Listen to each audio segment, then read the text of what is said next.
Hello, lovely people. It's Sakino on Sunday again.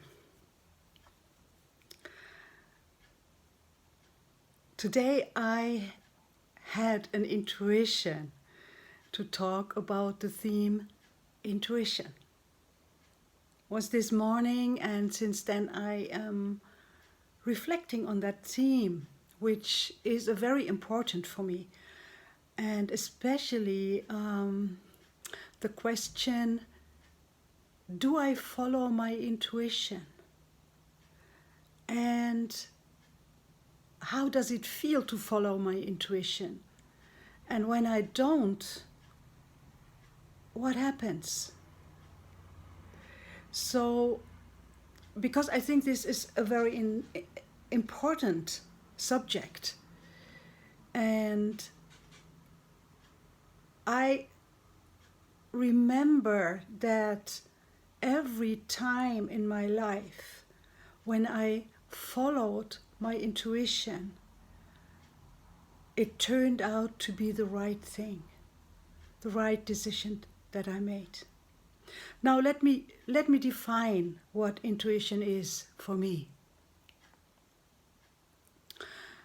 Intuition for me is a combination of experience, knowledge, emotions or emotional responses, and body sensations going together with all of that. And let me tell you an example, or several examples, life stories again. I remember, and this is not long ago, a situation where I didn't follow my intuition. I have my own clinic, and I sublet it to people who are doing groups and seminars. And usually my guideline is, who I rent it out to, is that I have a good, calm, warm sensation when I am in contact with that person that wants to rent my place. A couple of weeks ago, I got a request. Someone wanted to rent my place, and my immediate inner response was, no, doesn't feel good. But I followed my reasoning that, of course, I need to sublet my clinic to cover the expenses, so I thought, give it a try. So I invited those people who wanted to rent my place, and already when they came into my clinic, I felt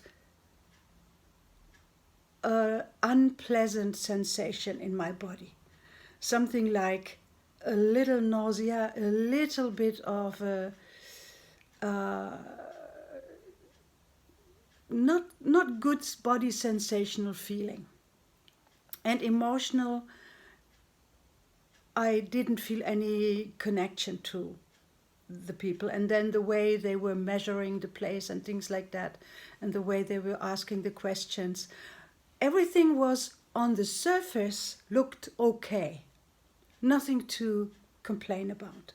But still my intuitive feeling was, I don't want them to be in my place. But regarding all the financial aspects, I still went to make the contract, and it would have covered parts of my expenses up to almost the end of next year. And I went with that reasoning. So I sent the contract, and it was my normal contract with no sidetracks, nothing. And then the response wasn't coming in. And I thought, wow, I would be happy if they were not taking it. And so I waited, and last week I got the response that they had decided not to take the place because they didn't feel that my rental contract was okay for them. And I was like, I should have trusted my intuition from the beginning and should not even have invited them. Now, this was not a big deal because beside a little bit of work that I put into that to reserve the space for them and things like that, it didn't create any damage. But again, I was so again convinced how good it is to trust my intuition. So when I feel a no, say no. And it also goes the other way around. I remember which is now 6 years ago, when I made this New Year's resolution to go to Israel. In that moment, when I made this resolution on the New Year's Eve, I felt so in tune with my intuition. It felt so right. It felt so good to do that. And it turned out to be perfect because I got the invitation to come to Israel and teach and do what I'm doing there.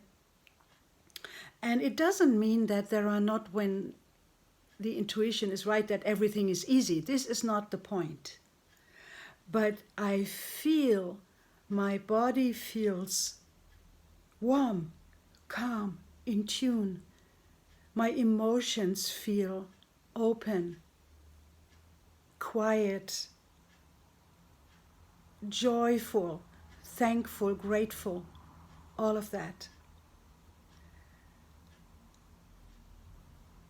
So, to trust my intuition has always guided me into what was right at that given moment. And I also can feel it with people when I'm working with clients. I always have a first introductory session with them so that both of us can get to know each other, and we, both the client and myself, we can both decide whether we feel that we can work together. And it does happen sometimes that in this first session I just have a feeling, no, it's not fitting. It's not suitable, not for me, and if it's not for me, it will not be for the client. And this I do trust. And mostly the client feels it too. The other person feels it too.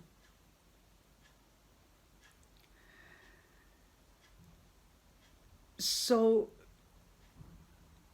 living my life according to following my intuition is, in my understanding, not naive.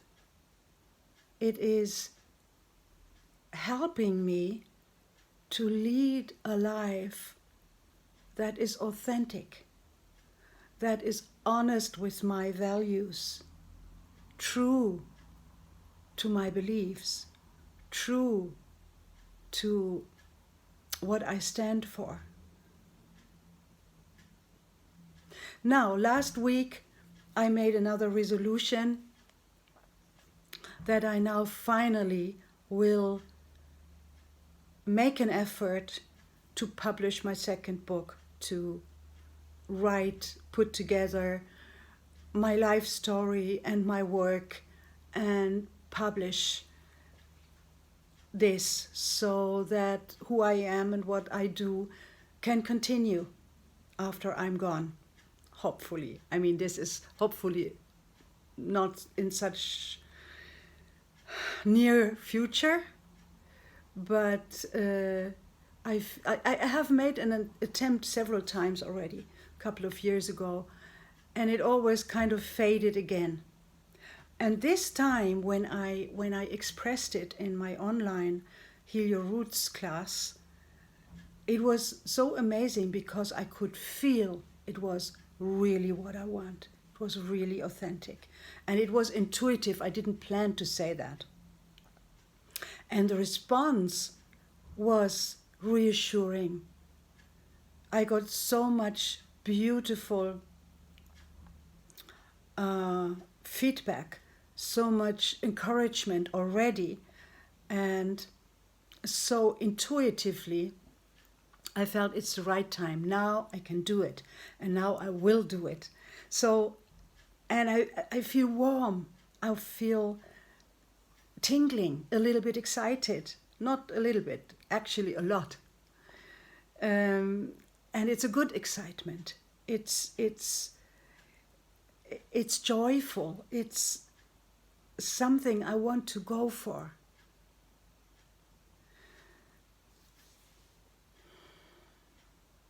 So intuition for me, and following my intuition for me, is obviously and actually the only way I can live my life.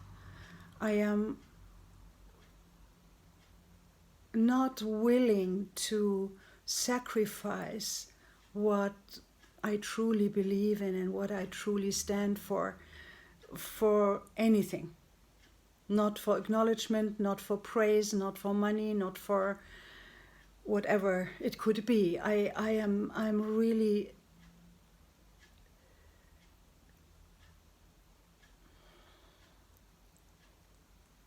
and I'm very, very grateful that I have come to that point in my life, that I do trust my intuition and that I follow it most of the time. When I started these videos a year ago, a little bit more than a year ago, it was also an intuitive act. I decided in a session that I had with a coach at that time, because I felt I needed some support. And I decided on the spot, wow, this is what I want to do. Because I know I like to talk to people. I know I have something to say, at least sometimes. And I want to share who I am. And I want to be an example for living a truthful, authentic life, a non-compromising life. So my intuition led me to make an effort. And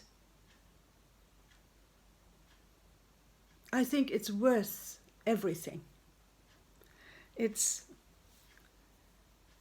so fulfilling to trust my intuition, my inner knowledge about what the next step will be. To be true to myself, not fool myself into something that's not me.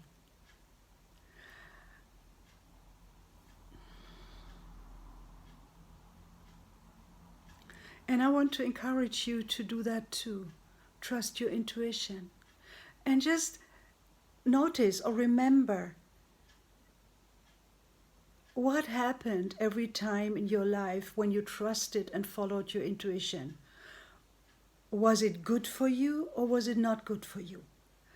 And what happened every time in your life when you didn't follow and trust your intuition? Was it a good result that came out of that? Or wasn't it a good result that came out of that? So inquire into yourself. What are your guidelines in your life? And share with me. As I'm always saying, I am really open for listening to you and hearing or reading your experiences in the areas I'm talking about. I share about with you. So with that, I wish you a good Sunday, a good week ahead. And for those of you who are again next week and the following weeks going into a lockdown, as we do here in Germany for the month of November, which of course is not easy, and it's another something that's put on us which we have no power over in that sense. And I can also say that if I had trusted my intuition already in March and April, I would have known that this would happen because it was foreseeable.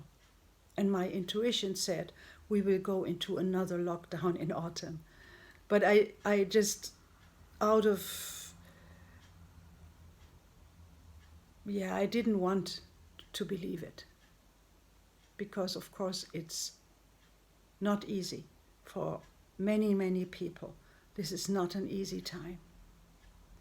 And I want you to know that I really, really am with you in my heart. Whatever you are going through, and please share with me whatever it is that you want to share. Thank you for listening.